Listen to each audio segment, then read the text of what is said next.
الله أكبر الله أكبر.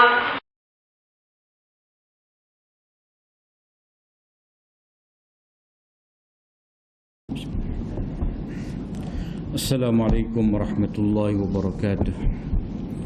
Bismillahirrahmanirrahim. Alhamdulillahi rabbil alamin. Wassalatu wassalamu ala asyrafil anbiya'i wal mursalin wa ala alihi wa sahbihi ajma'in. Allahumma 'allimna ma yanfa'una wanfa'na bima 'allamtana. Allahumma faqqihna fid din wa 'allimna at-ta'wil wa zidna 'ilman ya rabbal alamin. Rabbi shrah li sadri wa yassir li amri wahlul 'uqdatam min lisani yafqahu qawli. Subhanaka la ilma lana illa ma 'allamtana innaka antal alimul hakim wa la haula wa la quwwata illa billah. Alhamdulillah, syukur kita pada Allah SWT. Pada malam ni kita sambung pengajian kita daripada kitab Al-Lu'lu' wal Marjan, hadis nombor 505, iaitu Kitabus Salatil Aidain, kitab berkenaan dengan sembahyang dua hari raya.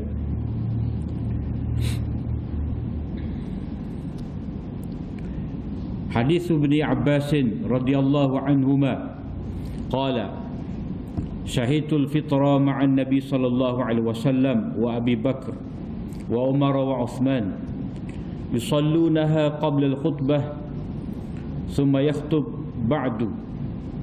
Kharaja Nabi sallallahu alaihi wasallam ka'anni anzuru ilaihi hina yujlisu biyadihi hina yajlisu biyadaihi.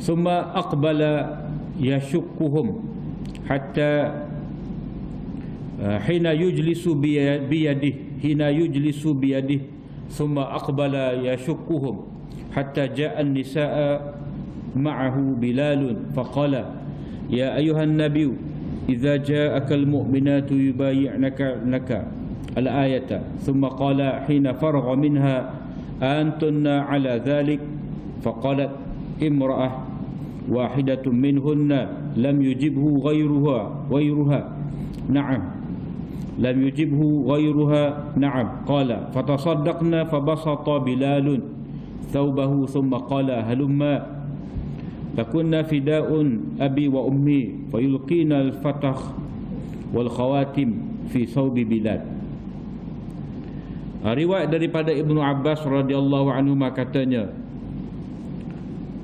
aku menyertai sembahyang hari raya puasa bersama dengan Nabi SAW, Abu Bakar, Umar dan Uthman. Mereka semua itu sembahyang sebelum khutbah.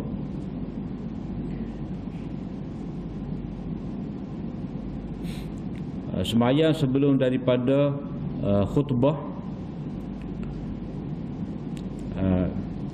Summa yakhutub ba'du. Kemudian Nabi SAW berkhutbah sesudah daripada sembahyang. Rasulullah SAW keluar. Ka'anni anzuru ilaihi, seolah-olah aku nampak lagi. Mana masih lagi teringat, masih lagi terbayang-bayang ketika Nabi SAW mengisyaratkan dengan tangannya itu supaya mereka itu duduk. Kemudian Nabi SAW pergi ke hadapan membelah saf yang diduduki oleh mereka, sehinggalah Nabi SAW pergi ke tempat wanita. Bersama baginda itu ada Bilal. Baginda membacakan ayat, ya ayuhan nabiyyu, wahai nabi, idza ja'akal mu'minatu yubayyi'naka, apabila datang kepada kamu wanita-wanita beriman yang berbai'ah dengan kamu. Kemudian kata Ibnu Abbas, kemudian Nabi SAW ketika selesai daripada tazkirah tadi, Nabi SAW bertanya kepada wanita, antunna ala dhalik, yakni setelah Nabi membaca ayat tadi, adakah kamu semua berpegang dengan janji ini, yakni adakah kamu tetap teguh dengan bai'ah, dengan perjanjian ini? Maka ada seorang wanita dari kalangan mereka berkata, ya, yakni tidak dijawab oleh orang lain, cuma dia seorang kata ya. Maknanya kami semua ni tetap di atas bai'ah ini. Nabi SAW bersabda, hendaklah kamu semua wanita sekalian bersedekah. Maka Bilal radhiyallahu anhu menghamparkan kainnya. Kemudian dia berkata, halumma, kemarilah. Kamu semua ni aku tebus dengan ayah dan ibuku. Lalu mereka semua itu melontarkan, mencapakkan al-fatah, yakni cincin belah rotan dan cincin-cincin dalam pakaian Bilal. Jadi hadis yang kita baca ni hadis mula-mula dalam bab semaya 2 hari raya. Baru ni kita sebut dah makna hari raya tu gapo sebenarnya. Itu kita mengingati Allah Subhanahu Wa Taala. Walitukabbirullaha ala ma hadakum, supaya kamu bertakbir, menyebut nama Allah SWT kerana hidayah yang telah Dia berikan kepada kamu. Yang ini kamu dapat semaya, kamu dapat bersedekah, kamu dapat menunaikan haji, kamu dapat puasa, kamu dapat sedekah fitrah. Maka bersyukurlah dengan menyebut nama Allah SWT, dengan bertakbir. Jadi hari raya dalam Islam ni itu hari perhimpunan orang beriman setelah mana mereka itu buat ibadat yang agung. Kalau bulan puasa, kalau hari raya puasa, ibadat puasa Ramadan, dan juga zakat fitrah. Kalau haji ni kerana dapat menunaikan haji, dan juga lepas pada tu diiringi dengan ibadat korban. Maknanya dalam bab hari raya ni dalam Islam kita ni, itu merayakan satu hari yang besar berdasarkan kepada ibadat, berkait dengan ibadat. Kalau raya puasa, ibadat sebelum daripada raya. Kalau raya haji, ibadat tu ada sebelum dan selepas. Selepas. Cuma antara dua ni hak mana lebih besar? Hak mana lebih besar? Kalau kita tengok dari segi bilangan hari, bilangan hari yang mana kita boleh merayakan lagi, kita boleh bertakbir, maknanya raya haji lah. Raya haji. Raya haji ni ada ulama kata daripada 9 hari bulan lagi kita boleh takbir. Hari wukuf tu, kita takbir dah hari tu. Hari 9, 10, 11, 12, 13. Sampai 13 tu kita boleh takbir dan kita boleh sembelih lagi korban.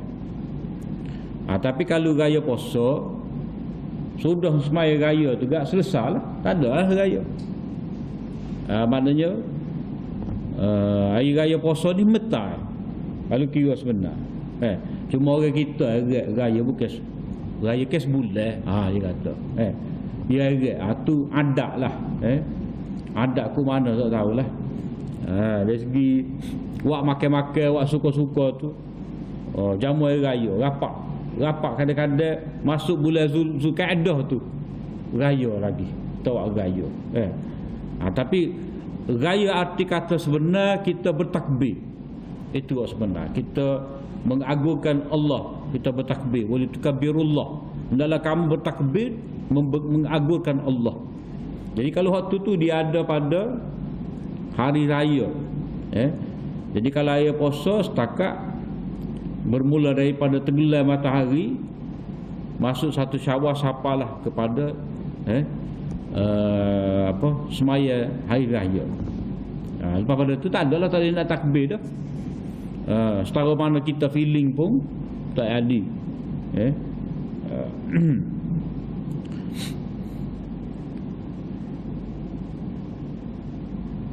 Kemudian dalam hadis yang kita baca ni, Ibnu Abbas kata, aku sempat dengan Nabi, Abu Bakar, Umar dan Uthman. Yang ni mereka semua ni sembahyang hari raya sebelum daripada khutbah. Dia beza dengan sembahyang apa? Jumaat. Sembahyang Jumaat, sembahyang dulu baru khutbah. Tak. Jadi mengikut sunnahnya sembahyang dulu. Sebab sembahyang itulah yang dimaksudkan. Sembahyang itulah yang dikehendaki. Adapun Jumaat ni, sembahyang ni hukum mana pun orang sembahyang. Orang sembahyang hukum mana pun. Tapi didahulukan khutbah sebab khutbah tu benda penting. Benda penting. Cuma bila kata khutbah hari raya tu lepas daripada sembahyang, janganlah kita bangun angkat punggung pergi. Rugilah kita. Sebab apa? Sebab bila majlis perhimpunan tu ramai ada, nanti kita akan baca Nabi SAW suruh semua pergi. Laki perempuan hak uzur pun kena pergi juga. Yashhadnal khair. Mereka semua tu kena menghadiri peristiwa kebaikan ni, perhimpunan yang penuh kebaikan. Cuma duduk belakang lah. Sebab apa? Sebab orang nak buat saf kan. Kalau dia tak boleh sembahyang duduk depan, putuslah saf renggang. Jadi duduk belakang. Kemudian Nabi kata hak mana tak ada kain tudung tu dia pinjam kain tudung adik-beradik dia. Maknanya kena pergi gesek daripada Nabi. Jadi khutbah hari raya walaupun tidak kata fardu, tapi rugilah kalau kita tinggal. Tapi kau mana pokok kita ni jangan benar tinggal. Melainkan orang tu lorak nak beraya, tak tahulah nak raya mana pula. Biasanya kalau lepas maya kelik lalu kita nak salah jumpa siapa? Rugilah. Kalau kita semaya dengar khutbah sesah belaka dengan nasihat, dengan doa, dah banyak perkara tu sudah tu kita boleh salah jumpa orang tu, jumpa orang ni, boleh silaturahim lah. Boleh silaturahim, jangan buat gaduh. Jadi kalau cepat-cepat balik saja rugi banyak perkara.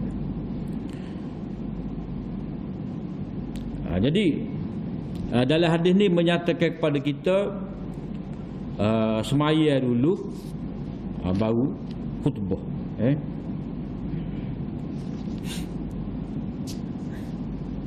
Lepas tu kalau orang tu nak tukar dengan alasan demo tu tak dengar khutbah, tak boleh. Sebab itu menyalahi sunnah. Sahabat-sahabat dulu tegur, ada khulafak setengah dia benar tu dia cuba dahulu ke semaya dulu baru khutbah, nak supaya dengan jemaah. Tapi ada sahabat kata tak boleh, kami ikut nak zaman Nabi dulu, semaya dulu baru khutbah. Jadi di sini kita boleh nampak perkara agama ni dia kena betul-betul berdasar kepada sunnah Nabi, dan tak boleh kita nak kias supaya tu supaya ni, terutamanya dalam bab ibadat.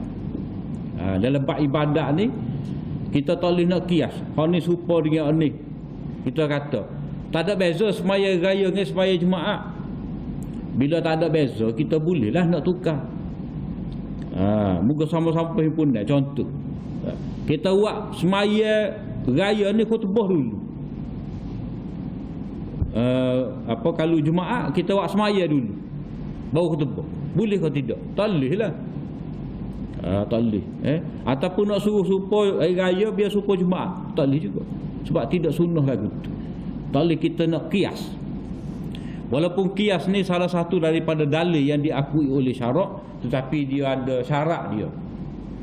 Syarat mula-mulanya dia kena mesti sama. Sama antara benda hak asal dengan benda baru kita nak buat kias. Dan kias ni pula dia tidak boleh bercanggah dengan hadis Nabi. Kalau ada hadis Nabi menetapkan satu benda, kita tak boleh nak ramai kias, guna akal nak menyamakan, tak boleh. Jadi dalam bab ni sunnah Nabi telah ada dah, iaitu Nabi diikuti oleh Abu Bakar, Umar dan Uthman mendahulukan sembahyang baru khutbah. Bila lagu tu kalau orang mari kata tak boleh kau kita nak buat kias, nak anggap sama antara Jumaat dengan hari raya ni. Hari raya ni kita nak samakan dengan Jumaat dengan alasan sama-sama perhimpunan. Jawabnya tak boleh. Tak boleh tu sebab apa? Sebab ada dah hadis Nabi semaya dulu baru khutbah. Jadi kaedah kata lal istihada fi mauridin nas. Tidak ada istihad pada tempat yang ada nas, ada Quran, ada hadis. Tak boleh. Kita nak beristihad. Dan kias tu salah satu daripada istihad. Begitu juga semaya raya dengan semaya puasa ni tak serupa. Semaya raya dengan semaya Jumaat tak serupa. Semaya Jumaat fardu, semaya raya ni khilaf. Ada kata fardu kifayah, ada kata sunat muakkadah. Jadi bila dua-dua benda ni tak sama, kita tak boleh nak kias. Kalau kias juga dia panggil kias ma'al farik. Kias dalam keadaan ada perbezaan.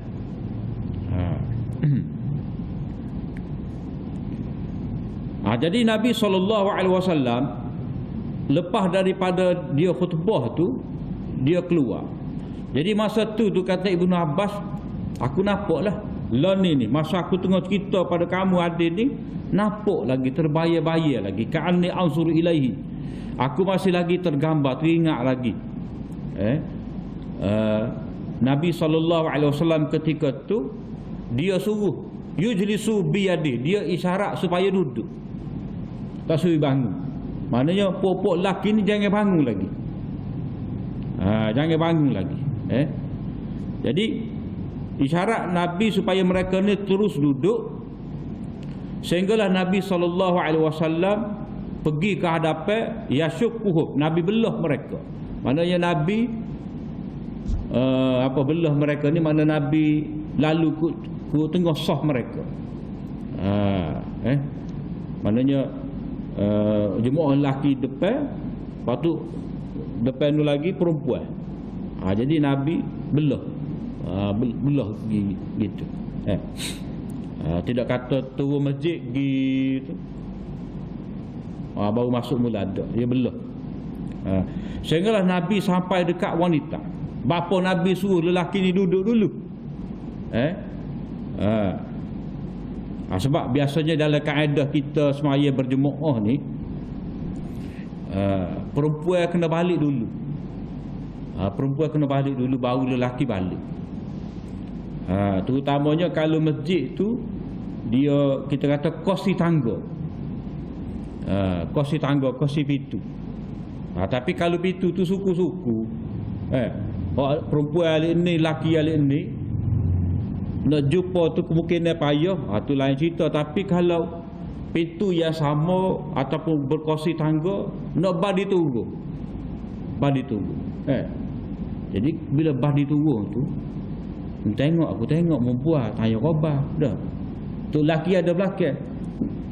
Tu lelaki ada belakang, tengok bini dia duk buang dengan orang. Hak tu pula tu lelaki dia, bini dia macam gitulah. Mana kalau hak tu lelaki ni dia tengok isteri dia turun dulu, lepas tu ada buang dengan lelaki lain, tak sedap tengok lah. Kalau jadi cemburu tu dah. Jadi kadang-kadang kelewat badi selipar ke apa semua. Jadi benda-benda lagu tu patut dielak. Jadi zaman Nabi ni, Nabi SAW suruh perempuan tu balik dulu, lelaki ni kemudian tunggu dulu. Biar perempuan ni balik cepat-cepat lah. Tapi biasanya tena lambat tu. Perempuan tu dah, dia banyak tu, banyak cerita dia. Biasalah, tapi sini tak tahu. Tapi maksud hak Nabi suruh perempuan balik dulu ni supaya tidak berlaku ikhtilaf, percampuran. Percampuran tak perlulah. Kadang kapur ni macam-macam kapur. bekok lah gapo, padahal bukan bini kita. Jadi tak patutlah. Tak patut. Kalau sekadar tanya khabar, bagaimana anak-anak ada klik dekat? Sekadar tu tak apa. Lebih kurang kecek, mana perlu. Ni lebih-lebih tak silap. Sebab ada juga berlaku lagu tu. Kadang tu siapa temu jodoh. Ada temu jodoh. Ni duda tu janda. Jumpa jodoh. Bila-bila tangga masjid. Tapi kalau temu tu nikah lalu tak apa. 3-4 bulan duk main ngorak dua tu lagu tak leh aku tu. Macam-macam lah. Jadi hak pentingnya tak si ikhtilaf tu. Tak si berlaku pencampuran. Kadang-kadang cuek pun ada juga. Tak si. Jadi Nabi pergi dekat perempuan bersama dengan Bilal. Nabi pun membaca ayat lah. Kira-kira ni Nabi nak uji tazkirah secara khusus pula pada wanita. Boleh jadi kalau masa khutbah tu ada benda-benda yang Nabi SAW tu rasa patut dikhususkan untuk wanita. Kalau tengok khutbah tu nak kecek daripada awal sampai akhir tentang wanita, mungkin orang lelaki ni rasa tak ada kaitan dengan dia. Ataupun boleh jadi perempuan tu masa dengar khutbah tadi dia rasa tak ada kaitan dengan dia. Maka Nabi SAW pergi rapat dekat perempuan. Dan Nabi SAW membaca ayat ni. Ayat ni di akhir surah Al-Mumtahanah. Iaitu berkenaan dengan apa ni ayat ni? Ya ayuhan nabi idza ja'akal mu'minatu yubayyi'naka 'ala alla yusyrikna billahi syai'a.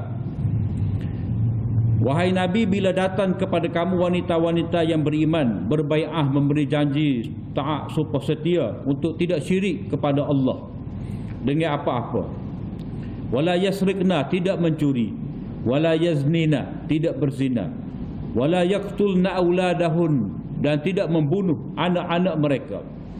Wala ya'tina bi buhtani yaftarinahu baina aydihinna wa arjulihin, dan tidak mereka-reka cerita buhtan, tuduh orang tu tuduh orang ni. Dalam bahasa Quran buhtan ni maknanya tuduh orang tu tuduh orang ni tanpa bukti. Tapi dalam bahasa Melayu orang kita panggil fitnah. Dia fitnah bahasa Arab ni maknanya lain, luas. Istilah kalau kita panggil fitnah tu dalam Quran kata buhtan. Buhtan ni mana mereka-reka tuduhan. Wala ya'sinaka fi ma'rufin, dan tidak melanggari kamu dalam perkara yang baik. Padanya mereka berbai'ah untuk sentiasa patuh kepadamu wahai Rasulullah. Fabayi'hunna, dan maka bila mereka mengaku berjanji nak patuh ke semua perkara tadi, maka berilah janji kamu pula kepada mereka dan berdoalah keampunan untuk mereka, minta daripada Allah. Innallaha ghafurur rahim. Ini surah Mumtahanah ayat 12. Jadi sebab Nabi SAW baca ayat ni, asal ayat ni ketika Nabi Fatah Mekah. Ada ulama kata ayat ni ketika Nabi Fatah Mekah, Nabi ambil bai'ah dengan wanita. Ambil bai'ah dengan wanita ni dia tidak seperti lelaki. Lelaki jabat tangan. Perempuan ni tidak. Ada disebutkan Nabi pegang tali. Lepas tu perempuan lain tu pegang tali tu. Jadi kalau dengan lelaki ni salah bai'ah. Bai'ah tu kepegang, jabat tangan kemah-kemih. Jadi Nabi baca ni ayat ni untuk mengingatkan kepada wanita-wanita ni perjanjian yang pernah mereka ambil, berjanji dengan Nabi ketika Fatah Mekah. Jadi Nabi baca pula pada ketika raya ni, mengingatkan mereka. Kemudian di sini Nabi SAW menyuruh mereka ni bersedekah. Bersedekah. Jadi minta wanita ni bersedekah yang mana mereka ni bila hampa kain dia untuk pungut sedekah dah. Kalau kita kat challenge lah peti tu, bagi tu dah. Kalau tak ada, apalah kain sobel sejadah ke apa semua, lepas tu pakat-pakat bubuh lah. Jadi ada hak lepas ni fatah. Fatah ni mana cicing belah rotan, cicing tak ada emas tu. Tak. Tak. Lepas tu ada juga hak lepas khawatim. Cicing hak ada emas tu. Hak ada itulah atas dia tu. Kalau fatah ni hak bulat gitu. Cicing belah rotan lah, cicing yang ringkas. Maknanya demo ni mari hak pakai cicing tu pakai bui. Bersedekah. Jadi di sini kita boleh nampak bersedekah pada hari raya ni dituntut juga. Walaupun kalau kira-kiranya zakat terus dah, sebelum mari mayat tu dah, ataupun malam tu petang tu, tapi raya-raya tu tetap ada sedekah. Dalam hadis yang lain Nabi SAW tegur wanita ni. Nabi kata kebanyakan kamu ni tuksirna syakah, kamu ni banyak merungut. Nabi kata kepada isteri-isteri, kamu wanita ni banyak merungut pada tok lelaki lah. Wa takfurnal ashir, dan kamu ni tidak berterima kasih pada suami. Maknanya pada ketika tu Nabi tegur wanita ada berkadang lagu tu. Apa kita kata Nabi ni prajudi dengan wanita? Tidak. Kalau perempuan tu tak ada masalah dengan tok lelaki, tak ada. Ni satu waktu, satu masa tu ada yang bersifat lagu tu, tidak berterima kasih dengan suami, merungut suami. Maknanya kalau kita buat kelik ikan selayar, dia kata tak lah orang jual ikan selayar semua hari tak ada, kau orang jual tergiri. Sungguh tu tidak berterima kasih.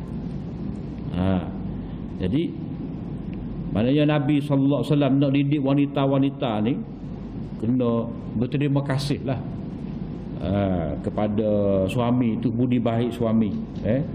Dan lelaki pun lagu tu juga.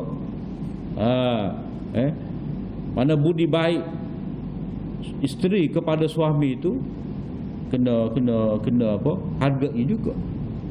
Budi baik isteri kepada suami itu, suami kena hargai juga. Sebab itulah dalam Quran bila mana berlaku perceraian, cerai ni, bukan kata tengah hubungi suami isteri dak. Allah Taala kata wala tansawul fadla bainakum. Jangan dilupai kelebihan antara kamu ni.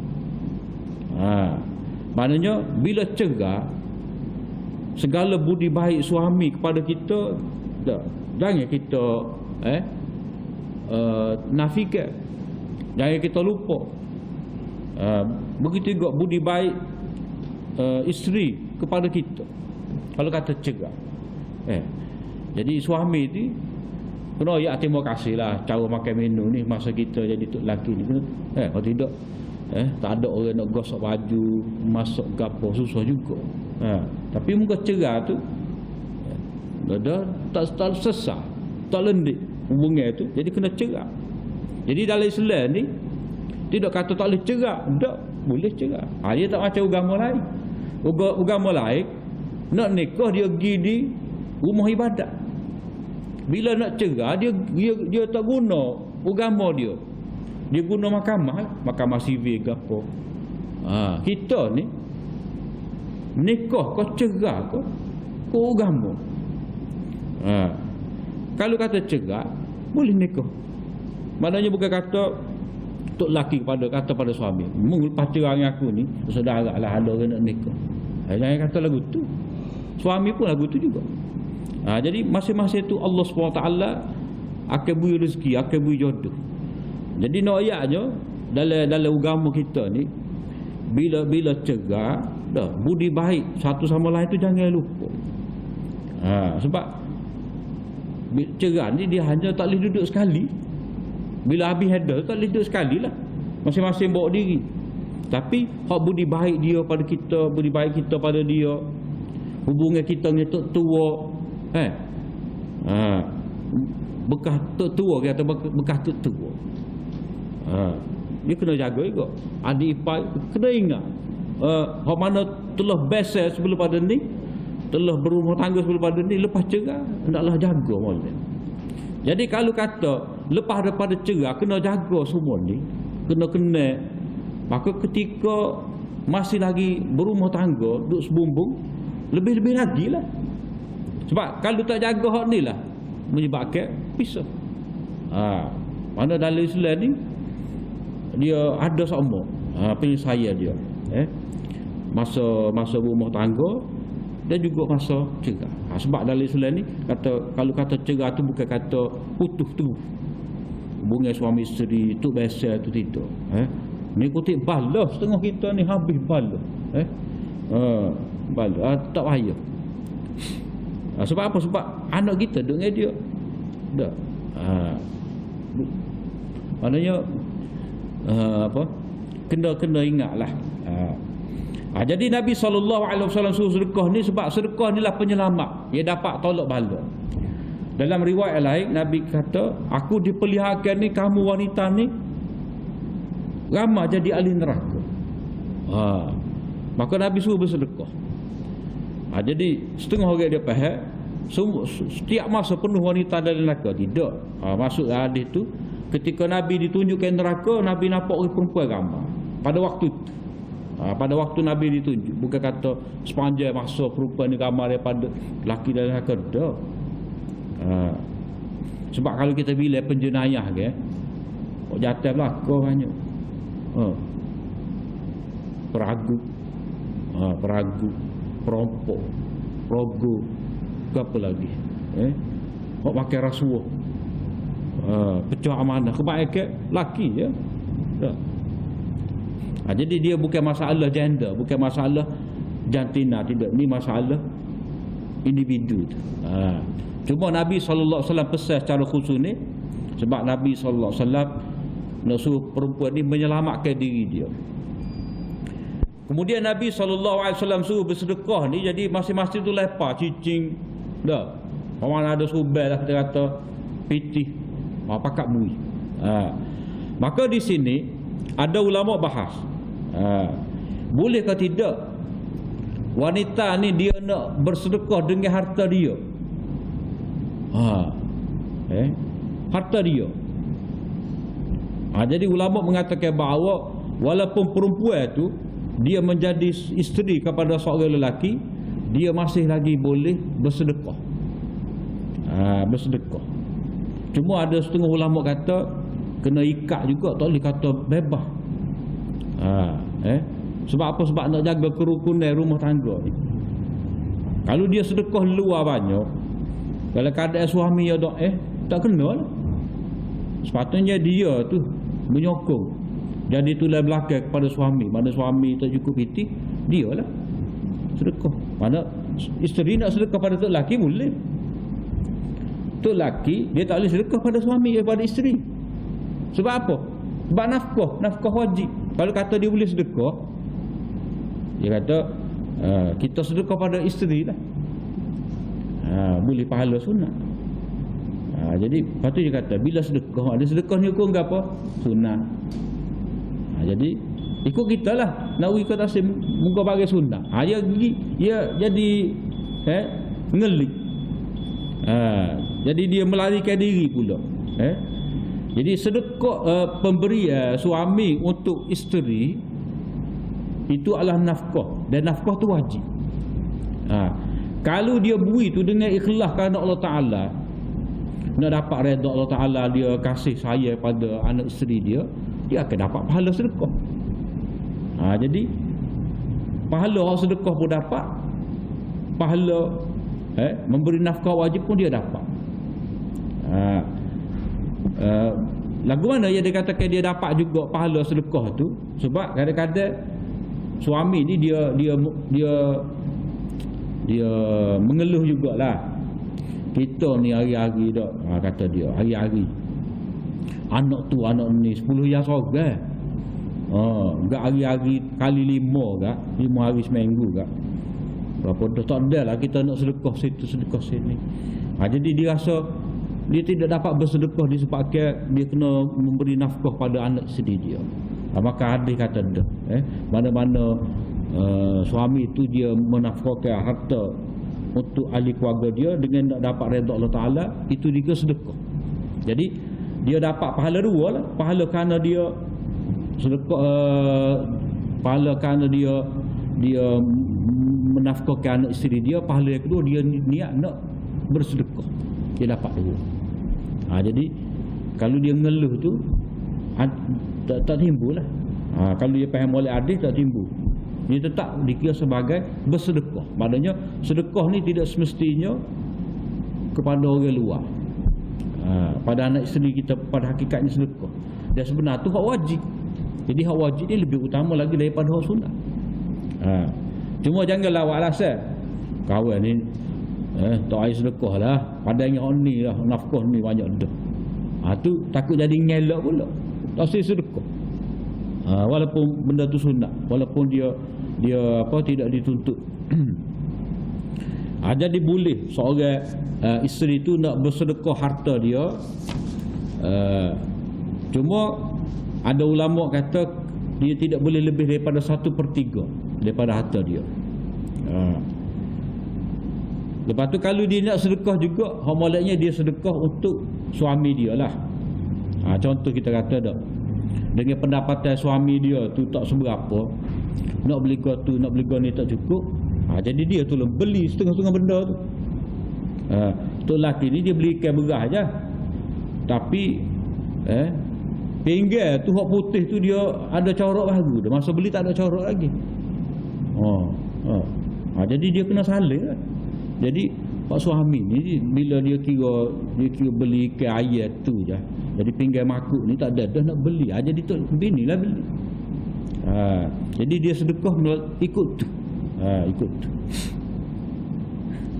Begitu juga kadang-kadang dah suami ni ada anak dara, dia tak ada nak wi tu. Tak ada nak wi tu pada anak dara dia, tapi isteri tu lah dengan harta dia ada tu, dia tolong wi kepada anak saudara suami dia tu. Tu cara dia. Mana boleh bersedekah. Jadi Nabi menganjurkan sedekah ni supaya sedekah tu dapat menjadi dinding kepada wanita ni daripada dimurkai oleh Allah SWT.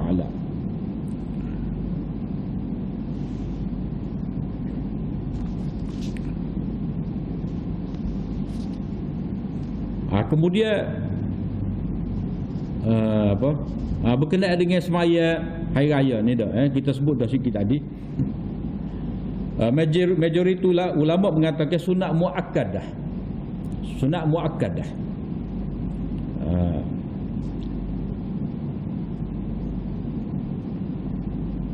Satu pendapat dalam mazhab Syafi'i, pendapat Istarhi Abu Sa'id al-Istarhi kata fardu kifayah. Kalau maknanya fardu kifayah, kalau sebahagian buat tak apa dah. Kalau mengikut Imam Abu Hanifah, dia kata wajib, kena pergi berlaku. Fardu ain lah, wajib. Kalau kita pegang pendapat yang kata fardu kifayah, natijah dia gapo? Kalau sebutir kampung tu tak ada orang semaya raya, pihak bertanggungjawab boleh ambil tindakan. Katalah Somukim tu dia pegang pendapat fardu kifayah, dia kira orang kampung tu ada dah semaya raya, kita tak payah semaya. Majlis boleh ambil tindakan pada Tok Imam dengan Tok Bilal aja ke masjid, berapa tahu semaya raya kampung demo. Itu kalau kita kata fardu kifayah. Tak boleh. Sebab apa? Sebab benda ni termasuk dalam bab syiar. Syiar pada hari itu. Syiar ni lambai-lambai kebesaran agama Allah Ta'ala, ia terikat dengan tempat ataupun masa. Jadi kalau masa 1 Syawal tu, ni lah syiar dia, kita bertakbir. Kita bertakbir. Tetapi pendapat yang lebih kuatnya rajih. Pendapat yang lebih kuatnya iaitu sunat muakkadah, dituntutlah. Kemudian ayat Quran ada berkenaan dengan perintah semaya hari raya ni, iaitu kita baca dalam surah Sabihis tu, qad aflaha man tazakka wa dzakara isma rabbih fa shalla. Qad aflaha man tazakka, jadi berjayalah orang yang membersihkan jiwa dia. Jadi ulama kata telah berjaya orang yang membersihkan jiwa dia tu dengan zakat fitrah. Wa dzakara isma rabbih, dia ingat nama Tuhan, dia sebut nama Tuhan. Gapo? Takbir raya. Wa dzakara isma rabbih fa shalla, kemudian dia pun semaya. Jadi semaya tu apa? Semaya hari raya. Jadi ayat qad aflaha man tazakka wa dzakara isma rabbih fa shalla itu merujuk kepada semaya hari raya puasa. Adapun semaya kat hari raya haji ni, fa shalli li rabbika wanhar. Semayalah, ikhlas pada Tuhan kamu, wanhar, dan sembelihlah korban. Sebab itulah raya puasa, raya haji, dia kena korban lepas daripada semaya. Tu.